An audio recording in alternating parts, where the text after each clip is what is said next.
At for today's episode, pupunta kami sa Capiz. At ngayong araw nga no, November 3, 2024, at magta-travel nga kami papuntang Capiz. So wala naman kaming exact destination kung saan kami pupunta. At kung saan na kami aabutin sa isang araw na travel from Antique to Capiz. So yun lang po yung aming pupuntahan ngayong araw. Kaya samahan nyo kami sa aming travel ngayong araw na to papuntang Capiz. At nag-travel nga kami from Antique. So 5:30 AM umalis kami ng Antique.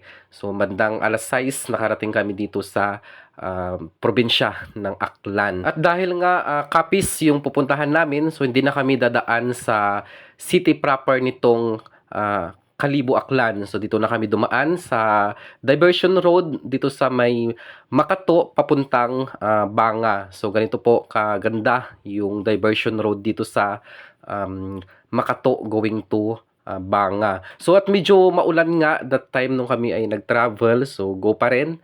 At yun nga yung goal namin na makarating kami sa Capiz. At pagdating nga namin dito no sa may Liso, at kami nga ay nagpagas muna para dire-diretso na yung travel namin papuntang Capiz. Leader ka mo? Yup, girl. Ay, gabi. Ninayan nyo lang yung lagan, 100 lang capacity. Kamon nga motor ba? Ano kayo? Kami lagas na! Yawan naman lagas. Siyempre, 110 na. Motor na, 90 lang dapat. Ubos rin. Makot mo kara. Ano yung 150 mo ba ya? 125. 125. Para to 150. Tapos amon 110 lang. 100 lang to ng ano. Hindi ka nilabot to 100 mo. Orang kagani ka na kan ito ro.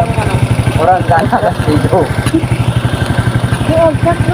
So ayun, nagpagas kami to sa ano kaya barangay ya? Ang barangay ka na sir? Liso? Soleso, Aklan. Grabe dami to. So ito naman going to Aliputos, itong lusot nito papunta doon sa may Numancia. So pag dito ka naman dumaan, papunta yun doon sa Makato na way. Tapos dito kami dadaan, o ayan, papunta kaming Banga. Doon yung lusot namin. Kasi dito na kami dumaan, gawa nga ng papunta kaming Capiz. Ayan. See you there at Capiz. At after nga namin na makapagpagas dito sa Liso, so nagtuloy na kami papuntang Capiz. Pero dito no sa bandang Liso, so madadaanan natin dito yung isa sa pinakamahabang tulay dito sa probinsya ng Aklan. So ito po yung isa sa pinakamahabang tulay dito sa bayan ng Kalibo. So nasa mahigit 1 kilometer po itong haba nitong tulay dito sa bayan ng Kalibo. At yung isa nga sa first stop namin dito sa Capiz ay itong Mambusaw.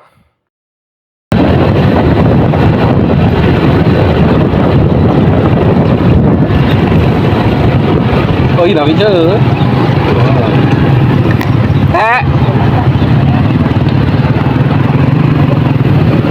Sunahan na wara.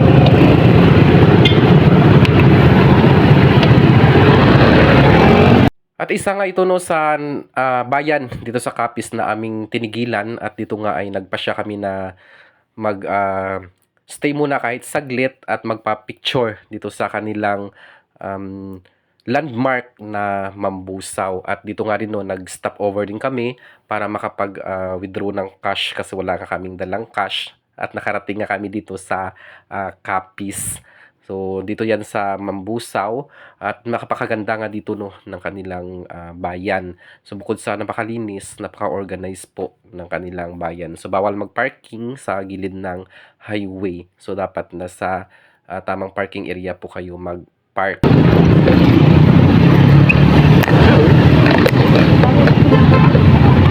Sir, pwede ka park dyan, sir. Dali buhay lang. Ano pa na ugali?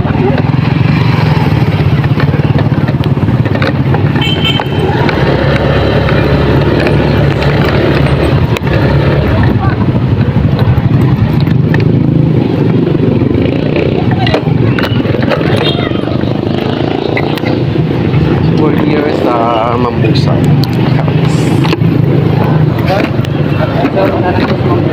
Magani? Ito, Mambusaw.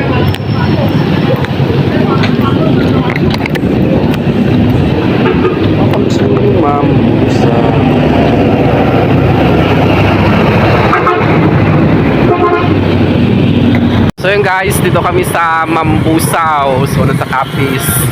Ayun. Sure. So, we're here.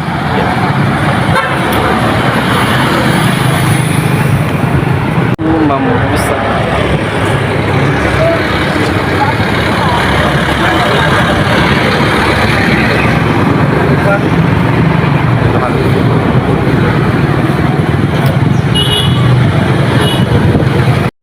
At ayun nga po no, so after namin na makapagpa-picture doon sa kanilang landmark, so napapatuloy na kami sa aming travel. At yung target nga na sinabi sa amin ni guide ay pupunta kaming Pilar Capiz. So after nitong Mambusaw ay mag-stop over kami sa Panitan Capiz muna.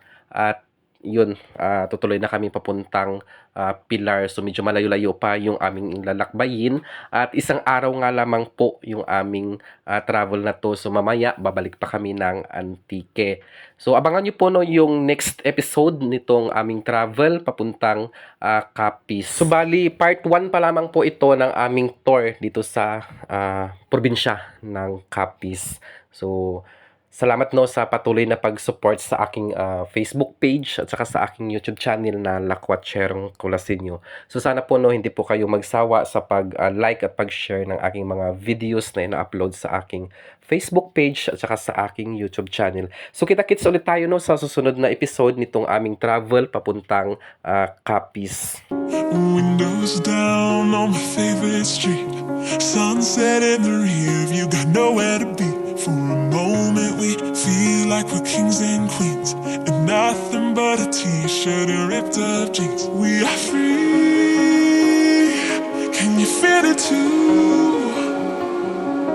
It's nights like these that only prove, and this is when the